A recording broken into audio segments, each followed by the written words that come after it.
Hi everyone, I'm here with Abe Foxman. He is the outgoing head of the Anti-Defamation League. Today is his last day in that role after 28 years and after 50 years of being involved with the organization. Mr. Foxman, thank you so much for joining me today. Good to be with you. Overall, since you've been with the ADL, what direction do you see World Jewry going in? Well, unfortunately, to a large extent, where world Jewry goes depends on where the world is going. And so I think if the world left us alone, we'd be fine.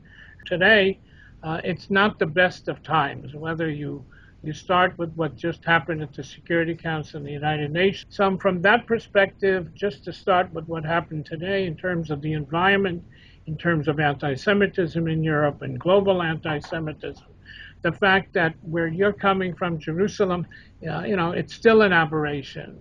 Israel is the only country in the world that it cannot determine with acceptance its capital. It's the only, every country in the world decides what its capital is, and 200 countries respect it.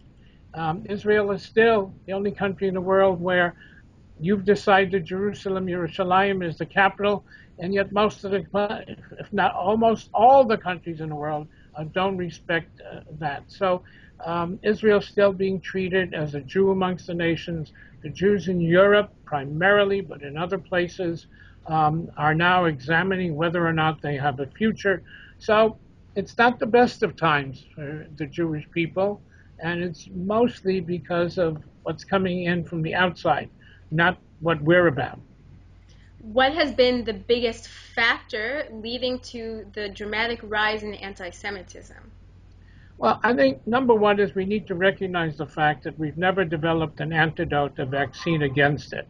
So I think many of us believe that after Auschwitz was laid bare to the world to see what hatred, bigotry, prejudice, racism, and anti-Semitism could do, that it could take the lives of 6 million people solely because of who they are, Jews, we thought the world would come together, the physicists, the engineers, the psychologists, the everybody, to come up with an antidote. They haven't. So anti-Semitism is something that's still there. It exists.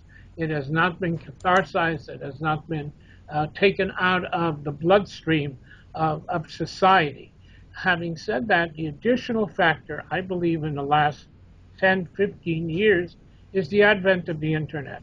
The internet, which on one hand is magnificent for communication, education, interaction, people even say bringing freedom or revolution, although I'm not so sure that what the internet brought in what was called the Arab Spring is something to write home about. But despite that, there's an awful lot of good that the internet has brought. But there's also an underbelly, a dark underbelly, which is almost a superhighway for bigotry. And so anti-Semitism has had a rebirth. It has a new platform. As for yourself, what is your plan starting tomorrow?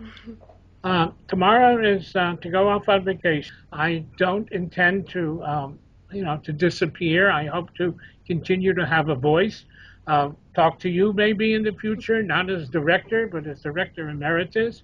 Unfortunately, there'll be a lot of issues that will need perspective and voice.